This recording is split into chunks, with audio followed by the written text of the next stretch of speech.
શહેરાનગરમાં મુસ્લિમ સમાજના લોકો ઈદગાહ ખાતે એકત્રિત થઈને ઈદની નમાઝ અદા કરી હતી અને સમગ્ર વિશ્વમાં અમન શાંતિ જળવાઈ રહે તે માટે અલ્લાહથી દુઆ કરી હતી। મુસ્લિમ ધર્મની મહત્વની ગણાતી ઈદ ઉલ ફિત્ર એટલે કે રમઝાન અને ઈદ ઉદ અઝા એટલે કે બકરી ઈદ જેવા તહેવાર પર સમગ્ર મુસ્લિમ ધર્મના લોકો દ્વારા ઈદની ખાસ નમાઝ પઢવામાં આવે છે। ત્યારે દર વર્ષની જેમ આ વર્ષે પણ પંચમહાલ જિલ્લાના શહેરાનગરમાં મુસ્લિમ સમાજના લોકોએ હર્ષોલ્લાસ સાથે ઈદ ઉલ અઝાનો તહેવાર ઉજવ્યો હતો, જેમાં શહેરા નગરના નાના મોટા બાળકોથી લઈને મોટી વયના મુસલમાન ભાઈ બહેનોએ વડીલોને ઈદગાહ ખાતે એકત્રિત થઈને ઈદની ખાસ નમાઝ અદા કરી હતી। ત્યારબાદ સમગ્ર ભારત દેશ અને વિશ્વમાં અમન શાંતિ અને ભાઈચારો જળવાઈ રહે તે માટે અલ્લાહથી દુઆ કરી હતી। બીજી તરફ શાંતિપૂર્ણ માહોલમાં ઈદગાહ ખાતે ઈદની નમાઝ અદા કરતા મુસ્લિમ ભાઈઓમાં ખુશીનો માહોલ જોવા મળ્યો હતો।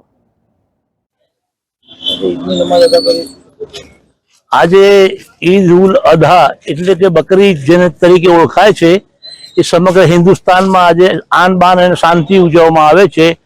હજરત ઇબ્રાહિમ અલૈહિસ્સલામની નિશાની રૂપે જૂની પરંપરા 1400 વર્ષથી ચાલતી પાક પવિત્ર કુરબાનની પરંપરા આજે મુસ્લિમ બિરાદરો કુરબાની પોતાના પ્યાર નબીની યાદમાં આપીને આ ઈદની ઉજવણી કરે છે અને સાથે સાથે દરેક સાથે ભાઈચારાથી મોહબ્બતથી અને પ્રેમથી હળીમળીને રહેવાની ખુદા તાલાથી બંદગી અને દુઆ કરે છે।